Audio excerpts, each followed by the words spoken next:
हम जानते हैं कि किसी भी सेल या कोशिका के पास तीन फीचर अवश्य होते हैं। Plasma membrane, cytoplasm and nucleus. Last video में हमने प्लाज्मा मेम्ब्रेन और सेल वॉल के बारे में जाना था। इस वीडियो में हम न्यूक्लियस, जिसे हिंदी में केंद्र कहा जाता है, और साइटोप्लाज्म, इनके बारे में पढ़ेंगे। There was a darkly colored spherical or oval dot like structure near the center of each cell. This structure is called nucleus. देखिए, लास्ट वीडियो में हमने जब स्ट्रक्चर ऑफ सेल, कोशिका की संरचना के बारे में जाना था, तब हमने जाना था कि किसी भी कोशिका के सेल के तीन पार्ट्स होते हैं। सबसे बाहर जो आउटर मोस्ट पार्ट था, प्लाज्मा मेम्ब्रेन या सेल मेम्ब्रेन नाम दिया था। उसके बाद सेल के अंदर सेंटर में एक पार्ट था जिसे हम न्यूक्लियस नाम से जानते थे। न्यूक्लियस को हिंदी में केंद्रक भी कहा जाता है। The nucleus has A double layered covering called nuclear membrane. जिस तरह सेल के बाहर कवरिंग होती है जिसे हम सेल मेम्ब्रेन या प्लाज्मा मेम्ब्रेन कहते हैं, हिंदी में जिसे प्लाज्मा झिल्ली या कोशिका झिल्ली कहा जाता है, उसी प्रकार अगर ध्यान देंगे तो इस न्यूक्लियस के बाहर भी कवरिंग है। और न्यूक्लियस के बाहर जो होती है वो डबल लेयर कवरिंग होती है। दोहरी परत का एक स्तर जो होता है वो केंद्रक के चारों ओर होता है और उसे हम न्यूक्लियर मेम्ब्रेन कहते हैं। न्यूक्लियर मेम्ब्रेन को हिंदी में केंद्रक झिल्ली कहा जाता है। The nuclear membrane has pores which allow the transfer of material from inside the nucleus to outside, that is to the cytoplasm के हैं। हम जानते हैं कि जो प्लाज्मा मेम्ब्रेन है वो सेमी परमेबल मेम्ब्रेन होती है। हम उसे सिलेक्टिव सेमी परमेबल मेम्ब्रेन भी कहते हैं। वो कुछ मटेरियल को सेल के बाहर से या दूसरे सेल से सेल में एंटर होने देती है। उसी प्रकार से न्यूक्लियस, या जिसे हिंदी में केंद्र कहते हैं, इसकी झिल्ली में, न्यूक्लियर मेम्ब्रेन में भी छोटे छोटे छिद्र होते हैं। ये पोरस होती है और इन छिद्रों के माध्यम से ही केंद्रक के अंदर का कोशिका द्रव्य केंद्रक के बाहर जा पाता है। तो यहाँ का जो साइटोप्लाज्म है वो यहाँ से मटेरियल जो है न्यूक्लियस के अंदर से वो साइटोप्लाज्म में बाहर जो है आउटसाइड वो एंटर हो सकते हैं। तो इस प्रकार से हम जान चुके हैं कि न्यूक्लियस के बाहर एक कवरिंग होती है, उसे न्यूक्लियर मेम्ब्रेन कहते हैं। और न्यूक्लियर मेम्ब्रेन जो होती है वो सेपरेट करती है content of the nucleus from the rest of cell. जो न्यूक्लियस के भाग हैं उन्हें दूसरे सेल से सेपरेट या पृथक्करण करती है। The nucleus contains chromosomes. अब न्यूक्लियर के अंदर होते हैं क्रोमोसोम्स, जिन्हें हिंदी में गुणसूत्र भी कहा जाता है, which are visible as a rod shaped structure only when the cell is about to divide। और वो केवल तभी दिखाई देते हैं जब सेल जो है वो डिवाइडेशन कर रहा होता है, सेल का विभाजन हो रहा होता है। Chromosomes are composed of DNA and protein. और ये क्रोमोसोम जो हैं, जो एक्स आकार के होते हैं, जो हमें सिर्फ सेल के डिवीज़न के टाइम दिखते हैं, विभाजन के इसमें नज़र आते हैं, वो डीएनए तथा प्रोटीन से मिलकर बने होते हैं। आप सबको डीएनए की फुल फॉर्म तो पता ही होगी, डीऑक्सी राइबो न्यूक्लिक एसिड। तो chromosomes deoxy ribose nucleic acid और प्रोटीन के साथ मिलकर बने होते हैं और ये न्यूक्लियस में होते हैं। Chromosomes contain information for inheritance of character from parents to next generation in the form of a DNA। अब देखिए क्रोमोसोम्स के पास क्या है। अभी हमने पढ़ा कि सेल के अंदर में है, सेंटर में है न्यूक्लियस, और न्यूक्लियस के पास है क्रोमोसोम्स। अब क्रोमोसोम जो होता है वो रॉड शेप्ड होते हैं, वो तभी दिखाई देते हैं जब सेल डिवाइड होता है। ये एक्स इंग्लिश का जो लेटर है उसकी तरह लगते हैं। और क्रोमोसोम्स के पास होती है इंफॉर्मेशन, सूचना, for inheritance of character from parents to next generation. जो अनुवांशिक गुण होते हैं उनकी जो सूचना होती है और वो माता पिता से अगली संतति में, अगली पीढ़ी में पहुंचती है। In the form of DNA. और ये सूचना जो होती है ये डीएनए, जिसे हमने पढ़ा था डीऑक्सी राइबो न्यूक्लिक एसिड, उसके माध्यम से ये अगली पीढ़ी में पहुंचते हैं। अब डीएनए क्या है? DNA molecule contains the information necessary for constructing and organising cell. अब ये जो डीएनए होता है इसके पास पूरी इंफॉर्मेशन होती है, पूरी जानकारी होती है इसके पास कि किस प्रकार से कंस्ट्रक्ट करना है, ऑर्गेनाइज करना है सेल को। कोशिका के निर्माण और संगठन की सारी सूचनाएं जो होती हैं वो डीएनए के पास ही होती है। Functional segment of DNA are called gene. और डीएनए का जो फंक्शनल सेगमेंट है, क्रियात्मक खंड है, उसे हम कहते हैं जीन। तो देखिए अब हम जान चुके हैं कि सेल सेल के सेंटर में है न्यूक्लियस। न्यूक्लियस के पास होते हैं क्रोमोसोम्स। क्रोमोसोम्स के पास होते हैं डीएनए। और डीएनए जो होते हैं वो एक पीढ़ी से दूसरी पीढ़ी में इंफॉर्मेशन अनुवांशिकी को ट्रांसफ़र करते हैं। और डीएनए की फंक्शनल सेगमेंट जो है, क्रियात्मक खंड जो है, वो होते हैं gene. In a cell which is not dividing, this DNA is present as a part of chromatin. अब हमने जाना था, पढ़ा था हमने कि क्रोमोसोम्स केवल तभी दिखाई देते हैं जब सेल डिवाइडेशन कर रहा होता है। और जिस समय सेल डिवाइडेशन नहीं कर रहा होता है उस समय डीएनए जो होता है वो क्रोमेटिन के एक पार्ट के रूप में सेल के अंदर ही प्रेजेंट होता है। Chromatin material is visible as entangled mass of thread like structure. और क्रोमेटिन जो होता है वो नज़र आता है, वो एक बहुत सारे बिखरे हुए धागे की संरचना की तरह होता है। Whenever the cell is about to divide, the chromatin material get organized into chromosomes. और जब कभी भी सेल ने डिवाइडेशन करनी होती है, विभाजन करना होता है, तो ये क्रोमोसोम्स जो धागे की तरह संरचना में है ये कन्वर्ट हो जाना स्टार्ट हो जाता है क्रोमोसोम्स में, गुण सूत्र में। तो अब हम जान चुके हैं कि जब कोशिका विभाजित नहीं हो रही होती है तो ये डीएनए जो होता है वो क्रोमेटिन पदार्थ के रूप में विद्यमान होता है। क्रोमेटिन पदार्थ धागे की तरह की रचनाओं का एक जाल का पिंड होता है। जब कभी भी कोशिका विभाजित होने वाली होती है तो यह क्रोमोसोम जो होते हैं वो डिवाइड हो जाते हैं, वो क्रोमोसोम्स में संगठित होने लग पड़ते हैं। तो देखिए अभी हम एक नॉर्मल सेल के बारे में बहुत कुछ जान चुके हैं। हमने जाना है कि सेल के पास लगभग 3 चीज़ें होती हैं। हर एक सेल के पास बाहर प्लाज्मा मेम्ब्रेन, जिसे सेल मेम्ब्रेन भी कहते हैं, अंदर साइटोप्लाज्म जो लिक्विड पार्ट है, फिर न्यूक्लियस। और न्यूक्लियस जो है उसमें होते हैं क्रोमोसोम्स। जब सेल डिवाइड हो रहा होता है तब हमें क्रोमोसोम्स नज़र आते हैं, और जब सेल डिवाइड नहीं होता है तो क्रोमोसोम्स जो थ्रेड लाइक स्ट्रक्चर है, धागे की तरह संरचना है, वो क्रोमेटिन पदार्थ के रूप में सेल के अंदर, न्यूक्लियस के अंदर ही होते हैं। The nucleus plays a central role in cellular reproduction, the process by which a single cell divides and forms two new cells. अब जो न्यूक्लियस है, जिसे हिंदी में केंद्र कहते हैं, यह जीवों में कोश के जनन में एक महत्वपूर्ण भूमिका निभाता है। अगर आप ध्यान से इस स्ट्रक्चर को देखेंगे तो यहाँ पर जो एक सेल है वो 2 अलग अलग सेल में डिवाइड हो रहा है, तो वहाँ पर न्यूक्लियस भी और जो क्रोमोसोम्स हैं वो भी डिवाइड हो रहे हैं। It also play a crucial parts along with the environment in determining the way the cell will develop and what form it will exhibit at maturity by directing the chemical activities of the cell. यह कोशिका के विकास व परिपक्वन को निर्धारित करता है।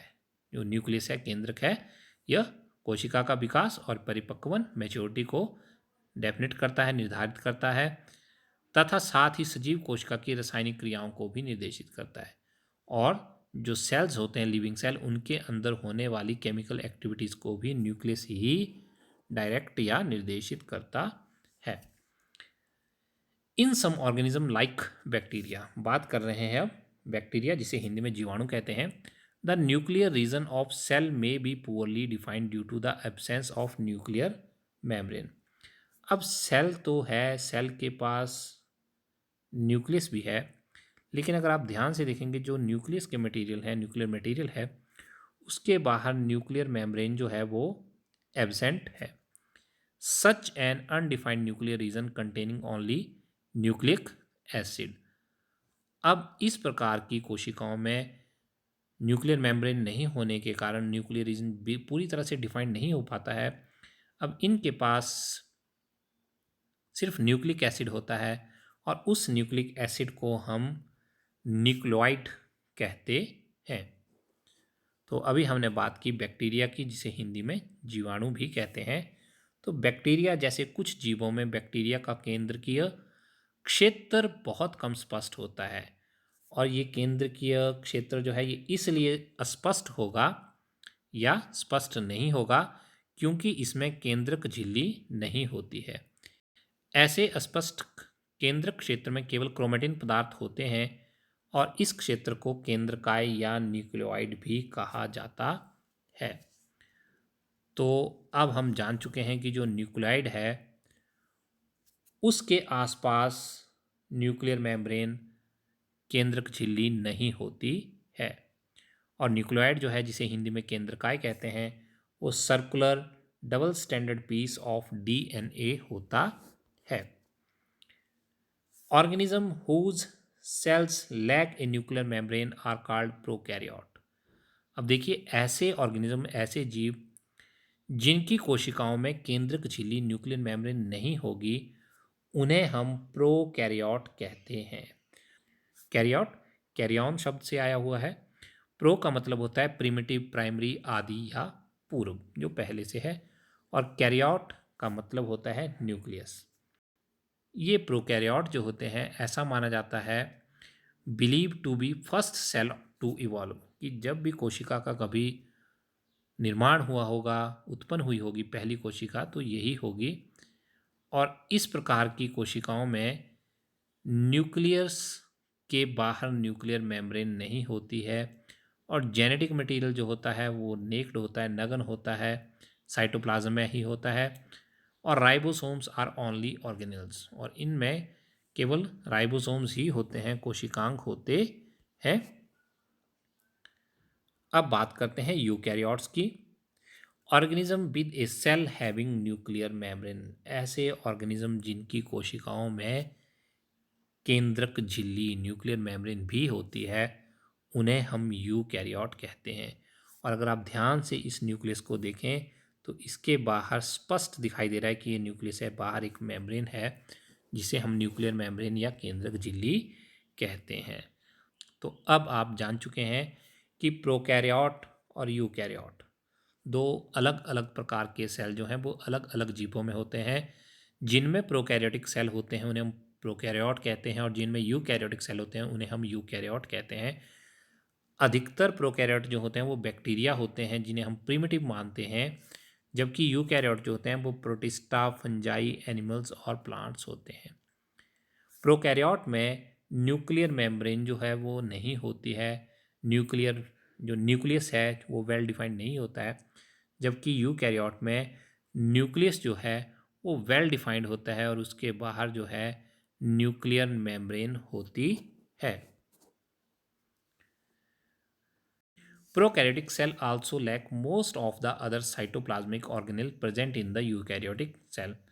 अभी हमने पढ़ा कि जो प्रोकैरियोटिक कोशिकाएं होती हैं उनमें अधिकांश द्रव्य अंग भी नहीं होते हैं जो यूकैरियोट कोशिकाओं में होते हैं, सेल्स में होते हैं।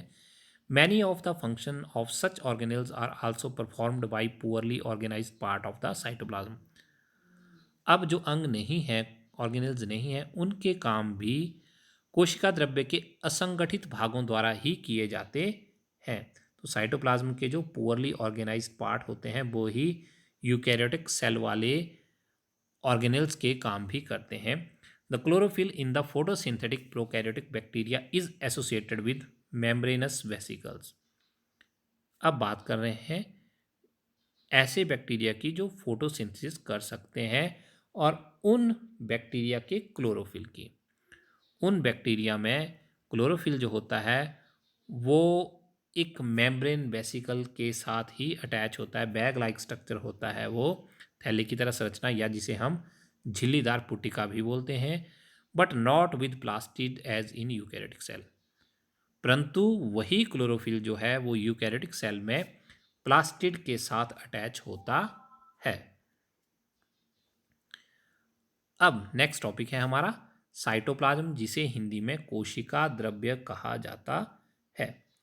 The cytoplasm is the fluid content inside the plasma membrane. It also contains many specialized cell organelles. Each of these organelles perform a specific function for the cell. तो देखिए ये एक सेल है और सेल के बाहर जो है ये प्लाज्मा मेम्ब्रेन है और बीच में आपको न्यूक्लियस दिखाई दे रहा है। तो प्लाज्मा झिल्ली के अंदर कोशिका द्रव्य एक तरल पदार्थ होता है और यहाँ पर जो ये तरल पदार्थ है बीच में, इसे हम साइटोप्लाज्म या कोशिका द्रव्य कहते हैं। इस कोशिका द्रव्य में, साइटोप्लाज्म में कोशिका के बहुत सारे ऑर्गेनेल्स, अंगक होते हैं और ये ऑर्गेनेल अंगक कोशिका के विशिष्ट कार्य करते हैं, स्पेसिफिक वर्क है इनके। कोशिका द्रव्य तथा केंद्रक दोनों को मिलाकर जीव द्रव्य कहते हैं। अब इस साइटोप्लाज्म को और न्यूक्लियस को भी अगर हम कंबाइन कर दें तो इसे जीव द्रव्य या प्रोटोप्लाज्म नाम से जाना जाता है। Cell organelle are enclosed by membrane. अब जो कोशिका साइटोप्लाज्म है, अब जो साइटोप्लाज्म है और उसमें बहुत सारे ऑर्गेनेल हैं, अंगक हैं, वो भी एनक्लोज होते हैं मेम्ब्रेन के द्वारा ही। इन prokaryote, beside the absence of defined nuclear region, the membrane bound cell organelle are also absent. ये तो हम जान ही चुके हैं कि जो प्रोकैरियोट होते हैं उनमें न्यूक्लियस के बाहर भी मेम्ब्रेन नहीं होती है और ना ही जो साइटोप्लाज्म में ऑर्गेनेल्स होते हैं, अंगक होते हैं, उनके बाहर भी मेम्ब्रेन नहीं होती है। On the other hand the eukaryotic cell have nuclear membrane as well as membrane enclosed organelles. जबकि जो यूकैरियोट होते हैं उनमें न्यूक्लियस केंद्र के बाहर भी और जो कोशिकांग होते हैं उनके बाहर भी मेम्ब्रेन होती है। तो अब हम जान चुके हैं कि कोशिका अंगक झिल्ली युक्त होते हैं। प्रोकैरियोटिक कोशिकाओं में वास्तविक केंद्र के अतिरिक्त झिल्ली युक्त अंगक भी नहीं होते हैं, जबकि यूकैरियोटिक कोशिकाओं में केंद्रीय झिल्ली और झिल्ली युक्त अंगक होते हैं। The significance of membrane can be illustrated with the example of virus. अब किसी भी मेम्ब्रेन झिल्ली की क्या महत्व है, क्या सिग्निफिकेंस है, इसे हम वायरस के एग्जाम्पल के साथ समझ सकते हैं। Viruses lack any membranes and hence do not show characteristic of life until the living body and use its cell machinery to multiply। तो वायरस जो होते हैं उनमें किसी भी प्रकार की मेम्ब्रेन नहीं होती है और इसीलिए जब तक वो किसी लिविंग ऑर्गेनिज्म के सेल तक नहीं पहुंचते हैं तब तक उनमें किसी प्रकार का कोई करैक्टरिस्टिक नहीं होता है कि वो बताए कि ये लिविंग है। तो अब हम जान चुके हैं कि झिल्ली की सार्कता वायरस के उदाहरण से स्पष्ट हो सकती है। वायरस, विषाणु में किसी भी प्रकार की झिल्ली नहीं होती और इसलिए इसमें जीवन के गुण तब तक लक्षित नहीं होते हैं जब तक वह किसी सजीव के शरीर में प्रविष्ट करके कोशिका की मशीनरी का उपयोग कर अपना बहुगुणन नहीं करती है। जो वायरस होता है वो नॉन सेलुलर स्ट्रक्चर होता है, उसके पास किसी प्रकार की कोई मेम्ब्रेन नहीं होती है, ना ही उसके पास कोई सेल ऑर्गेनल्स, कोशिकांग होते हैं। वायरस जो होते हैं consist of an outer protein coat, जो बाहर की सतह है इनकी, ये प्रोटीन की बनी होती है, जिन्हें कैप्सिड भी कहा जाता है, and A stand of nucleic acid either DNA और आरएनए। और इनमें एक स्टैंड होता है कोर में, इनसाइड में, वो आइदर डीएनए और आरएनए का होगा। आर वायरसेस सेल, क्या विषाणु भी कोशिका होते हैं? तो देखिए वायरस जो होते हैं हैव नो न्यूक्लियस, विषाणु के पास कोई केंद्रक नहीं होता है, नो ऑर्गेनेल्स, कोई कोशिकांग नहीं होते हैं, नो साइटोप्लाज्म, किसी प्रकार का कोशिका द्रव्य नहीं होता है, और सेल मेम्ब्रेन, ना ही उनमें कोई कोशिका झिल्ली होती है। They are not cell. तो अब इस प्रकार से जो विषाणु है, वायरस है, वो सेल नहीं होते हैं